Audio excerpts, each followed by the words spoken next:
इतना सुंदर एक प्रसंग आता है। एक सेठ जी सबको पैसा उधार देते थे। सब सेठ जी सबको पैसा उधार देते थे, सबको।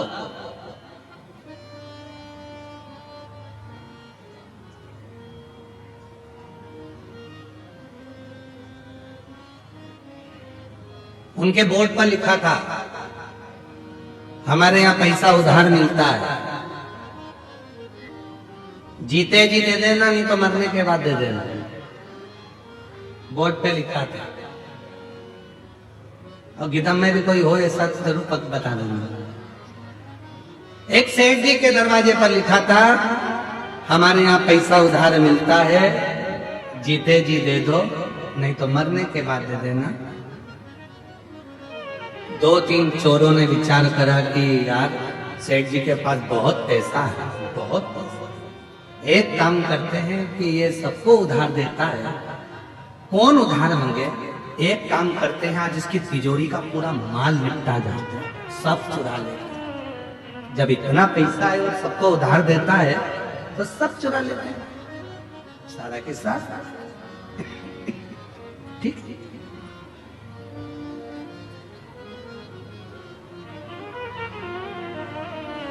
चोरों ने विचार करा, आज रात्रि को सेठ जी के तिजोरी में से माल चुराना। ये बहुत उधार देता है,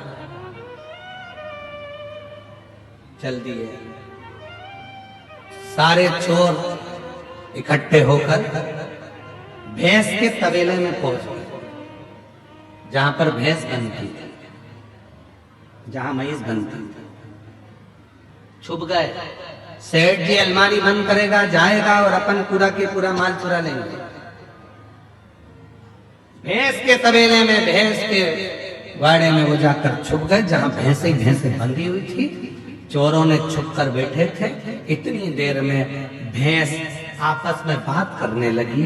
एक भैंस ने दूसरी भैंस से पूछा, ओ जीजी, तो कितने साल से सेठ जी की यहाँ दूध दे रही है? उसने कहा, मुझे 4 साल हो गए। दूसरी से पूछा, तुझे कितने साल हो गए? मुझे 10 साल हो गए सेठ जी क्या दूध देते देते। तीसरी ने पूछा, तुझे कितने साल हो गए? उसने कहा, मुझे 12 साल हो गए सेठ जी क्या दूध देते देते। सब आपस में बात कर रही थी। इतने में एक बूढ़ी भैंस के पास में पहुंची। एक भैंस उससे पूछा, तू कितने सालों से दूध दे रही है? कि मेरी पूरी जिंदगी ही दूध देते देते निकल गई। सेठ जी नोच नोच के दूध निकाल लेता है। तो उसने पूछा बूढ़ी भैंस से, एक बात बता, आखिर अपन सब सेठ जी के घर में इतना दूध क्यों दे रहे हैं? कि सेठ बहुत समझदार है, उसने दरवाजे पर लिख कर रखा है, उधार लिया है, जीते जी दे दो, नहीं तो मरने के बाद देना। मैं जीते जी नहीं दे पाई, इसलिए मरने के बाद भैंस बन के निचोड़ निचोड़ के निकाले जा रहा है, सारा दूध निकाले जा रहा है, सारा। इसलिए मेरी जीजियों, मेरे जी जाओ, सावधान इंडिया, सावधान हो जाओ। किसी का लिया है तो दे दो, नहीं तो मरने के बाद वो नोच नोच के निकालेगा। फिर अगला जन्म ना जाने कौन सा होगा और हमको चुकाना पड़ेगा।